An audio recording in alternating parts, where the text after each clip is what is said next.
We're told, don't wash your hair with the water, don't brush your teeth with the water. Lakeisha Galilan worries about her 8-year-old. Is she going to walk over to a water fountain? Reeves lives in the governor's mansion here in Jackson, but offered up some critical remarks about the capital city while in Hattiesburg today. Take a listen. I've got to tell you, it is a great day to be in Hattiesburg. It's also, as always, a great day to not be in Jackson. These very same people are the quickest to cry racism at the slightest provocation or for no reason at all. There's no systemic racism. There is no law. There is nothing that says that I can't do something as a black person that you can do. We're honoring all of the great white men who are being smeared and defamed and torn down.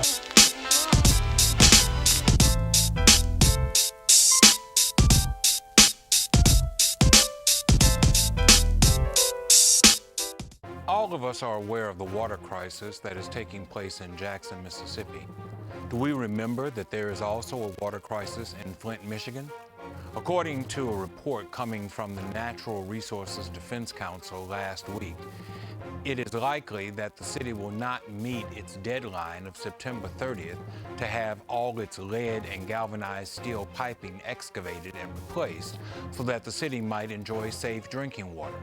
This from a settlement that was first reached in 2017, 5 years ago. This is a national crisis. According to Lakeland, Louisiana native and retired Lieutenant General Russell Honore, who was chosen by President George W. Bush to lead the task force that responded to Hurricane Katrina, every 45 seconds a water line breaks in America. This is a national security issue. Our water systems need to be rebuilt. Well, what about here in Louisiana? There was a boil water advisory for Shreveport, Mansfield, and New Orleans 3 weeks ago. There was a boil water advisory for Slidell 2 weeks ago. There was a boil water advisory for Kensington a week ago. There was a boil water advisory for Moss Bluff and Lake Charles 2 days ago. There have been multiple boil water advisories for parts of Livingston and Ascension parishes over the last several years. Clearly, there's a problem with water infrastructure throughout Louisiana. Some are warning that without multiple millions of dollars in maintenance and upgrades, water systems here could collapse as they have in Jackson and Flint. State Senator Fred Mills of New Iberia is quoted as saying, "So many water systems are fragile right now, you wonder about the lifespans of their generators, their motors, their infrastructure." In 2017, the American Society of Civil Engineers estimated that roughly half of the more than 1,200 water systems in the state had infrastructure that is more than 50 years old. No water system is immune. In 2017, the state was forced to take over the 700-customer water system in St. Joseph in Tensas Parish due to elevated levels of lead in the water. Then the state spent nearly $10 million to replace the infrastructure, or about $19,000 per resident.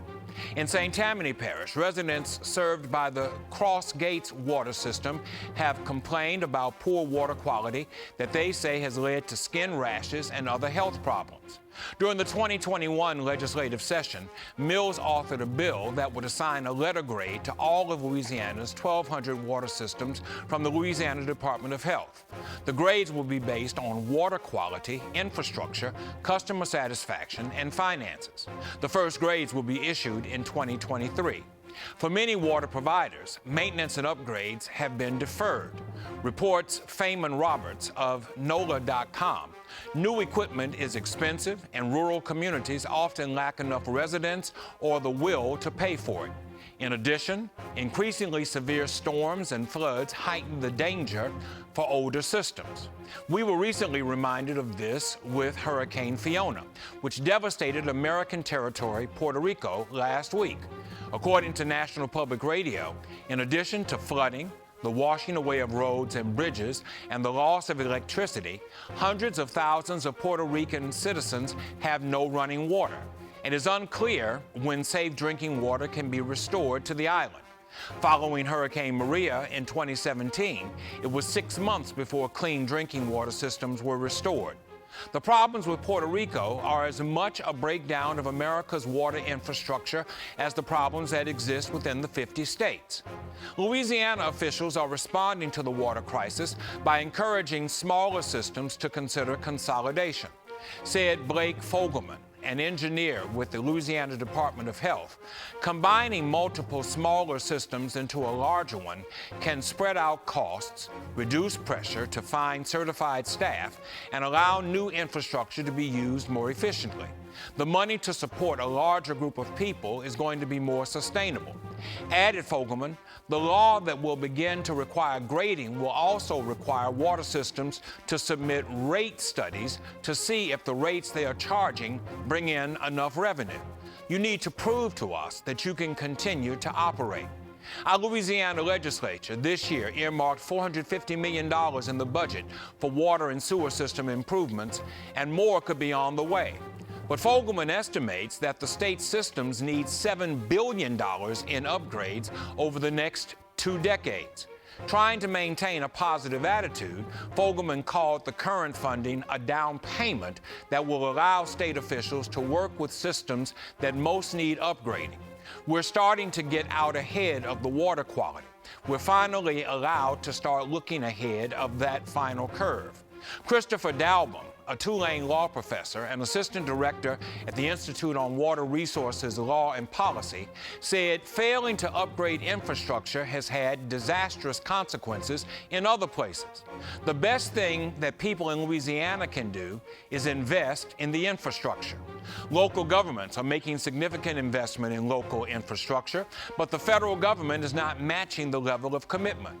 According to Carolyn Berndt, National League of Cities Legislative Director of Sustainability, local governments are responsible for funding 95 to 98% of the investments in water and sewer infrastructure.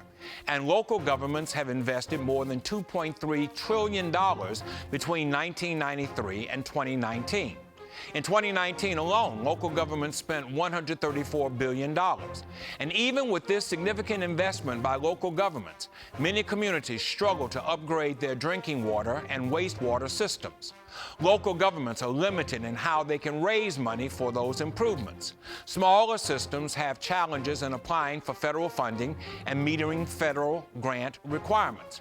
The federal loan and grant assistance to local governments has continued to decline in real dollars over the past decades for water infrastructure.